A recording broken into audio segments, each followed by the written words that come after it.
Hello students, welcome back. This is Bonnie Mehta, your maths teacher. बेटा, आज हम पढ़ने वाले एक बहुत ही बढ़िया चीज़, completing the square method to solve quadratic equation, any quadratic equation by completing the square method. बेटा लुक, होता क्या है, आप ये सोचोगे कि यार ज़रूरी नहीं है मैं इससे करूं। जिसने ये चैप्टर पढ़ लिया है वो ये सोचेगा ज़रूरी नहीं है इससे करूं, मैं तो एक काम करता हूँ, या तो क्वाड्रेटिक फार्मूले से कर लूंगा या फिर फैक्टराइज करके भी सॉल्यूशन निकाल लूंगा। नो वरीज, कोई प्रॉब्लम नहीं। लेकिन ये काम कहाँ आता है बेटा, जब आपको कभी स्क्वायर बनाने होते हैं, राइट। तो आज ये वाला वीडियो देखने के बाद आपको स्क्वायर बनाने में कभी दिक्कत नहीं आने वाली है, राइट। हम देखते हैं, देखो हम इसमें LHS पे ही गौर करेंगे और बहुत धीरे धीरे समझेंगे इस चीज को। आपका फर्स्ट स्टेप क्या होता है बेटा, कि आप ये जो एक्स स्क्वायर वाला टर्म है यहां से कोएफिशिएंट हटा दो, ठीक है। तो कोएफिशिएंट हटाने का तरीका क्या है, अगर मैं बोथ द साइड डिवाइड कर देता हूं किससे, 9 से, तो कोएफिशिएंट हट जाएगा। मैं आपको बिना इक्वेशन के भी स्क्वायर बनाना बताऊंगा और एक ऐसा क्वेश्चन बताऊंगा जिसमें ये होता है कि find the maximum value of the polynomial, right. Find the maximum value, minimum value of the polynomial. Maximum तो नहीं, मिनिमम वैल्यू की बात करते हैं जब हम रेंज की बात करते हैं। लेकिन अभी के लिए हम यहाँ तक कन्फाइन करके रखते हैं अपनी स्टडी को, ठीक है। हम क्या करेंगे, पूरी इक्वेशन को डिवाइड करेंगे 9 से, क्योंकि मुझे यहाँ पे केवल एक्स स्क्वायर चाहिए, 9 नहीं चाहिए। तो मैंने इसको पूरी इक्वेशन को 9 से डिवाइड कर दिया। तो मेरा फर्स्ट स्टेप किसी भी इक्वेशन को सॉल्व करने के लिए ये होगा कि मैं पहले कोएफिशिएंट ऑफ एक्स स्क्वायर जो है उसको 1 बना दूं, ठीक। तो ये कट गया और ये क्या हो गया, एक्स स्क्वायर। नेक्स्ट टर्म भी कट सकता है तो काट लीजिए, कोई दिक्कत की बात नहीं है। ये कट गया 3 की टेबल से, 3 5 एंड 3 3 9, तो it will be 5/3x। Again ये भी कैंसिल हो सकता है, तो 2 and 3, तो this will be plus 2/3 is equal to 0। इस स्टेज पे हम पहुंच गए सिंप्लीफाई करने के बाद में। अब हम क्या करेंगे, देखो हम क्या करते हैं, जो कांस्टेंट वाला टर्म है, ये थर्ड टर्म है, इसको लेफ्ट हैंड साइड में ले जाते हैं। तो अगर मैं इसको प्लस वाले को दूसरी तरफ ले जाऊंगा तो ये माइनस का हो जाएगा, बराबर है। अब देखो ये जो चीज है, ये कहता है कि ये वाली चीज को हमें स्क्वायर बनाना है। अब हम रफ में समझते हैं पहले, फिर यहाँ पे डायरेक्टली लिख देंगे उसे, कि मुझे ये वाली चीज को किसी चीज का स्क्वायर बनाना है, राइट। तो देखो ये तो ऑलरेडी स्क्वायर है ही, एक्स का स्क्वायर है ये, ठीक है। ये तो एक्स का स्क्वायर है, दिख रहा है हमें।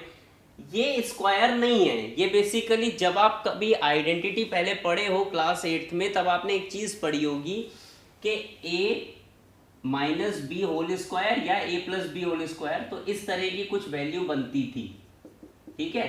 ये चीज आती थी। यहां पे ये चीज आपको पता है, a आपको पता है x है, ठीक है। b नहीं पता है आपको, ये वाली चीज भी पता है ना। ये रही वो चीज, दिख रही है साफ साफ। तो आपने अगर इसको इक्वेट किया कि ये -2ab बराबर माइनस, अभी मैं शॉर्ट भी बताऊंगा, बहुत इजी वे बताऊंगा, ये तो केवल एक एक्सप्लेनेशन है। यहाँ पे मैं वो स्टेप बताऊंगा जो आप किसी भी जगह स्क्वायर बनाने में काम में ले सकते हो। ये मैं एक्सप्लेनेशन कर रहा हूँ। माइनस माइनस कैंसिल, a की जगह पे आप x पुट कर दो, x और x कैंसिल, तो what you will get b, it will be 5/6, ये मल्टीप्लाई हो जाएगा, ठीक है। तो इसका मतलब ये है कि जो थर्ड टर्म आने वाला है वो 5/6 का स्क्वायर होगा, तब जाके ये आइडेंटिटी का रूप धारण कर लेगा। अब हम बात करते हैं अपने क्वेश्चन की, कि क्वेश्चन में क्या हो रहा है। यही फंडा यूज हो रहा है, लेकिन उसको डायरेक्टली हम लिख देते हैं। कैसे, कि आपको जब भी इस तरह की कोई सिचुएशन दिखेगी, बेसिकली ये है क्या, ये ऐसा था, ठीक है। मैंने सबसे पहले इसको a से डिवाइड कर दिया था दोनों साइड, तो जब मैं 0 को डिवाइड करूंगा तो a से तो वो 0 ही रहने वाला है, तो कोई दिक्कत की बात नहीं है। अब देखो अब क्या हुआ था कि जब मैंने इसको डिवाइड किया था तो ये कट गया था, ये रूप आ गया था, राइट। मैं c को दूसरी तरफ ले गया था, c/a वाले टर्म को राइट हैंड साइड ले गया था, करेक्ट है। अब आप देखो बेटा कि अगर मेरे को अब यहाँ पे क्या करना होता है, मुझे क्या करना होता है, कुछ भी हो, चाहे ये वाला टर्म प्लस का हो या माइनस का हो, आपको क्या करना है, प्लस b अपॉन 2a का स्क्वायर इधर भी ऐड करना है और दूसरी तरफ भी, क्योंकि जब लिया है तो देना भी पड़ेगा। तो दोनों तरफ मैंने ऐड किया तो इक्वेशन बैलेंस्ड रही। ठीक है, तो यही चीज मैं यहाँ पे करने वाला हूँ, यहाँ नंबर के रूप में या अल्फाबेट के रूप में था। ठीक है, अब देखो आप एक्स स्क्वायर माइनस 5/3x, यदि मैं यहाँ पे प्लस b अपॉन 2a कर दिया मैंने।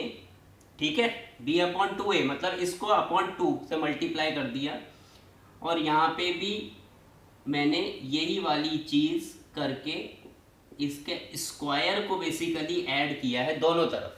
तो ये क्या रूप ले लेगा, ये ले लेगा इस तरह का रूप, 5/6 का होल स्क्वायर, और यहाँ पे भी 5/6 का होल स्क्वायर। मुझे ये चीज याद रखनी है कि b/2a का स्क्वायर दोनों तरफ ऐड करना है, दैट्स इट। ठीक है, नहीं तो फिर वो पूरा आप आइडेंटिटी देख के चलना पड़ेगा, राइट। अब क्वेश्चन आगे बढ़ा, ये बहुत इजी होता है बेटा, बस अभी हो सकता है आप अगर फर्स्ट टाइम देख रहे हो तो मे बी थोड़ा सा अलग लग सकता है। अब मैं यहाँ से इधर ले आता हूँ क्वेश्चन को।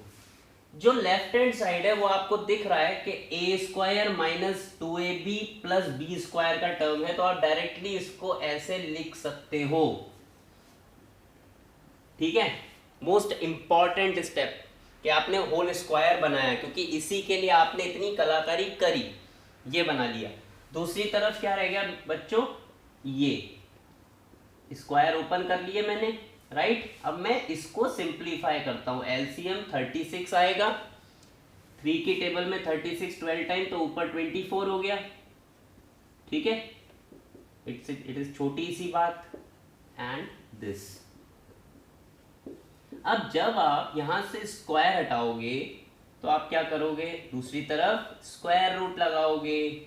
जब स्क्वायर रूट भी हटाओगे तो प्लस माइनस 1/6 होगा, राइट है ना, प्लस माइनस 1/6, क्योंकि यदि x square is equal to 4 होता है तो x is equal to plus minus 2 होता है। क्यों, क्योंकि प्लस के 2 का भी स्क्वायर 4 होता है और माइनस के 2 का स्क्वायर भी 4 होता है। ठीक है, अब यहां पे आपको क्या स्थिति देखी कि दो रूट्स आएंगे, और दो रूट्स कैसे निकलेंगे कि भाई एक बार हम प्लस का 1/6 ले लेंगे और एक बार माइनस का 1/6 ले लेंगे।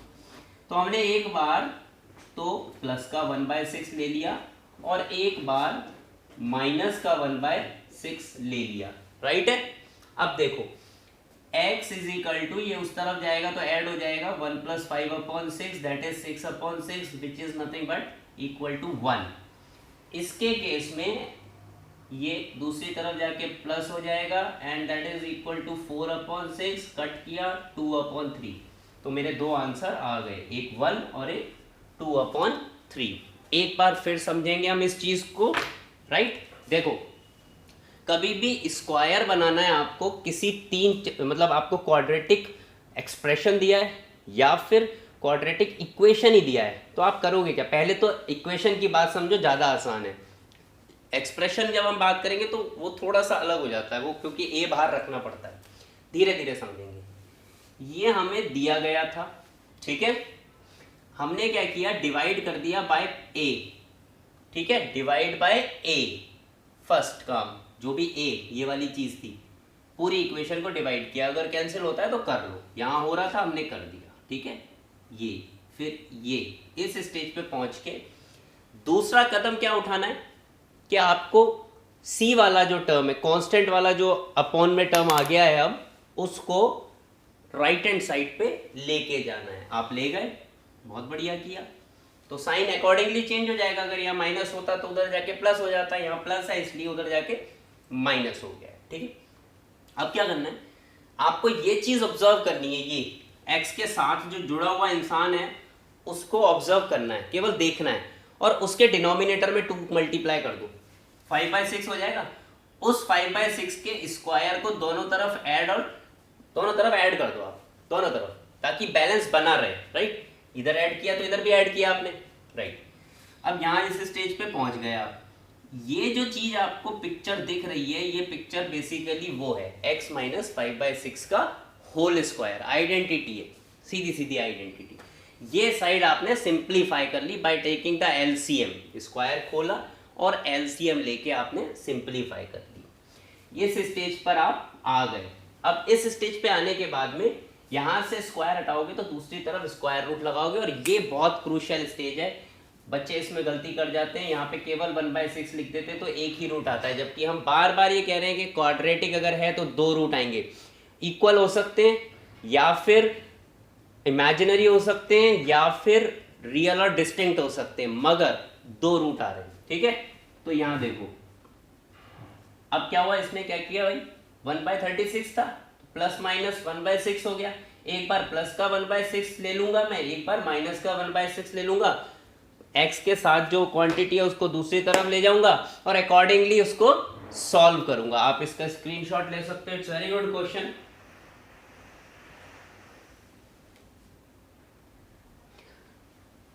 अब बेटा देखो यहां पे अब की बार मैं ये बताना चाहता हूं आपको कि ये वैसे भी काम आता है। मान लो ये इक्वेशन नहीं है और एक ये पॉलिनोमियल दे दिया px in terms of x, ठीक है। उसने पूछा कि find the minimum value of, find the minimum value of px। अब बच्चों देखो हमने आपको बताया भी था कि वो मिनिमम वैल्यू जब आप निकालते हो तो आप किस तरह निकाल लेते हो, 4ac minus B square by 4a। चलो समझ लो कि ये आपको उस समय याद नहीं रहा तो मिनिमम वैल्यू कैसे निकलेगी। एक तो तरीका ये है शॉर्ट मेथड, एक तरीका और है वो भी शॉर्ट है, बहुत हार्ड नहीं है। अभी हमने कंप्लीटिंग द स्क्वायर मेथड पढ़ा, तो भाई किसी ना किसी चीज की सिग्निफिकेंस तो होगी ना, वो एक ही जगह काम तो नहीं आ रहा है, वो कई जगह काम आ सकता है, तो हम उसको काम में लेते हैं। अब देखो ये था पॉलिनोमियल, मैं इसको x को यानी कि x स्क्वायर वाले टर्म को 9 से आजाद करूंगा। तो कैसे करूंगा कि मैंने डिवाइड कर दिया, बराबर है, लेकिन यहां पर इक्वेशन नहीं है, ये एक एक्सप्रेशन है, इक्वेशन नहीं है। तो जिस 9 से मैंने इधर डिवाइड किया है तो यहां उसको भरपाई करने के लिए 9 से मल्टीप्लाई भी तो करूंगा। आप जा रहे थे कहीं और आपने किसी बाइक वाले को टक्कर मार दी कार से, तो कार से टक्कर मार के मुस्कुरा के तो रह नहीं जाओगे आप, आपको उसकी भरपाई भी तो करनी है ना, है ना, कॉम्पनसेशन देना पड़ेगा। तो अगर मैं किसी चीज को अपनी मर्जी के मुताबिक डिवाइड कर रहा हूं, है ना, इधर कुछ और डिवाइड करने का नहीं था। अगर इक्वेशन होती तो मेरा कहना क्या होता कि भाई दोनों तरफ डिवाइड कर दो तो बैलेंस बना हुआ है ना, कंपनसेशन हो गया ऑटोमेटिकली। लेकिन यहाँ पे आपने अगर डिवाइड अपनी मर्जी से कर रहे हो तो यहाँ पे एक मल्टीप्लाई भी करना पड़ेगा ताकि इसकी सिग्निफिकेंस बरकरार रह सके, ठीक है। अब देखो ये तो 1 बन गया, 9 मैंने बाहर लगा रखा है, अभी लगा हुआ है 9, यहाँ पे ये 1 बन गया, तो ये एक्स स्क्वायर प्लस ये वाली चीज कितनी हो गई मेरी 5/3x, और ये वाली चीज 6/9, यानी कि इट इज 2/3। अगर मैं 3 की टेबल से कट कर देता हूं तो अब देखते हैं। अब हुआ क्या कि मैं ब्रैकेट ओपन कर लेता हूं अलग अलग, ठीक है, मैं अलग अलग ब्रैकेट ओपन कर लेता हूं। मतलब एक तो मैंने ये ओपन किया, या फिर मैं इसमें एक काम और कर सकता हूं अभी ब्रैकेट ओपन करने से पहले, जो मैंने आपको बताया था कि 5/6 के स्क्वायर से ऐड कर दो दोनों तरफ। यहां पे ऐड तो करोगे लेकिन सब्ट्रैक्ट भी करोगे, अगेन वही फंडा कि आपको कंपनसेशन तो देना है ना। अगर आपने अपनी मर्जी से उसको ऐड कर दिया है स्क्वायर बनाने के लिए तो आपको क्या करना है, कंपनसेशन देना, यानी ये कैंसिल हो जाएंगे और भैया वही का वही रहेगा। तो मुझे इस फॉर्मेट में बनाना था तो मैंने ऐसा बना दिया, राइट। अब यहां से यहां तक की वैल्यू जिसको मैं रेड कलर में मार्क करने वाला हूं, ये चीज तो x प्लस 5/6 का स्क्वायर हो गई, ठीक है। ये चीज x प्लस, अच्छा ये माइनस चल रहा है तो कोई बात नहीं, मैं माइनस का स्क्वायर ले लूंगा, है ना, यहां माइनस का स्क्वायर ले लेंगे। ये चीज x माइनस 5/6 का स्क्वायर हो गई, और यहाँ 9 ऑटोमेटिकली बाहर रखा ही हुआ है अभी, आगे के जो टर्म्स है वो नंबर्स हैं, तो वो क्या है बेटा 25/36 और यहाँ पे 2/3, राइट। अब मैं इसको ऐसे लिख देता हूं, अभी केवल ऐसे लिखना है मुझे। इसको सिंप्लीफाई कर दिया मैंने, तो ये 25 और प्लस का 24, यानी ये हो गया -1/36, राइट है, -1/36 और ये बाहर 9 लगा हुआ है। आप कहोगे सर ऐसे बता रहे हैं, हम तो 4ac - b² भी कर लेते हैं, लेकिन हर चीज आनी चाहिए ना बेटा, रटना इज नॉट अ सॉल्यूशन। आना चाहिए ना, हमें पता होना चाहिए कि क्यों आया, लॉजिक्स भी आने चाहिए, ठीक है। तो अब देखो बच्चों, मैं ये स्टेटमेंट बोलता हूं, पहले ये इसको अलग अलग मल्टीप्लाई करके लिख देता हूं,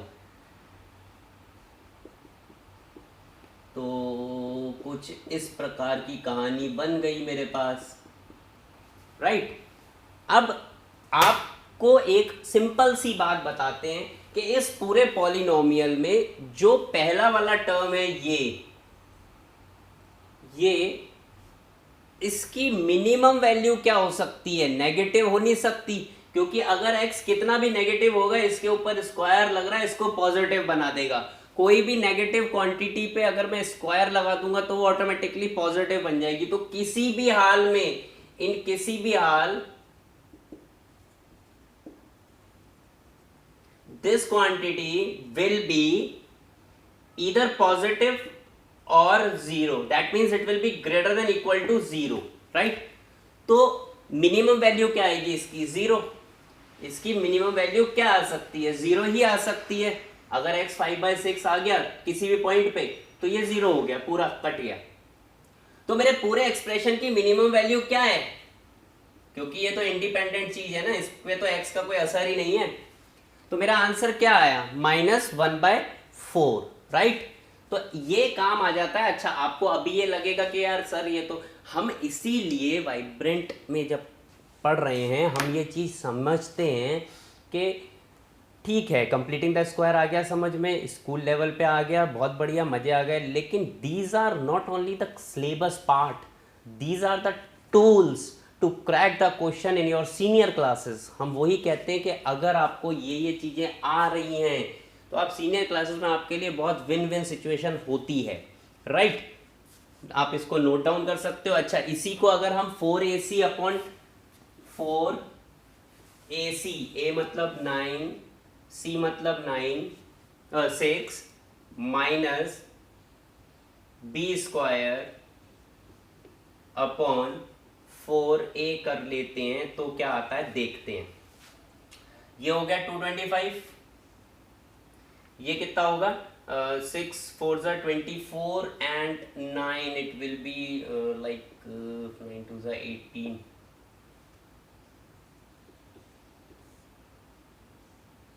ठीक है। ये हो गया -9/36, दैट इज इक्वल टू -1/4, उसी के बराबर आया। तो आपको कभी भी मिनिमम वैल्यू निकालनी होती है तो आप कैसे निकालते हो, किसी क्वाड्रेटिक फंक्शन की या पॉलिनोमियल की, या तो ये मेथड यूज कर लो, ये देखने में बहुत हार्ड लग रहा है लेकिन जब आप प्रैक्टिस में हो जाता है तो आप करने लग जाते हो, right.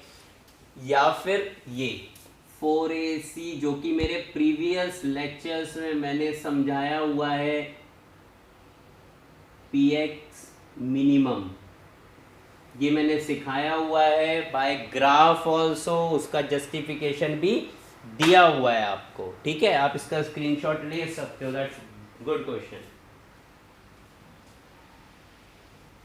Okay, if you have taken the screenshot, आपसे ये सजेशन है आपको कि हमने आज मेथड पढ़ा, कंप्लीटिंग द स्क्वायर मेथड, हालांकि पहले भी लाइव लेक्चर में हमने डिस्कस किया था। इन केस क्योंकि आपके एग्जाम्स चल रहे हैं बच्चों आप लोगों के, तो मेरा ये सजेशन है कि आप लोग अपनी एनसीईआरटी बुक ले लो या आरडी शर्मा ले लो, आरएस अग्रवाल ले लो, कोई भी एक बुक ले लेते हो, उसमें इक्वेशन ले लो, क्वाड्रेटिक इक्वेशन, और उसको कंप्लीटिंग द स्क्वायर मेथड से सॉल्व करो, ठीक है। जो भी आंसर आपका आता है उसको चेक करो आप क्वाड्रेटिक फॉर्मूला से या डायरेक्ट आंसर की में से चेक करो, ठीक है। इसको जितना प्रैक्टिस करोगे, believe me that's wonderful thing, ये चीज स्टार थिंग है, ये हमेशा ऐसे काम आने वाली है कि आप समझ नहीं सकते कि कब कि आपको कभी ऐसा कंपटीशन में ऐसी चीज आ जाएगी कि आप समझ नहीं पाओगे कि अरे वाह यार सर ने सिखाई थी और आज हमें वो क्वेश्चन आता है। So stay blessed, keep studying, पढ़ते रहें। In case of any doubts you can ask me. Thank you very much.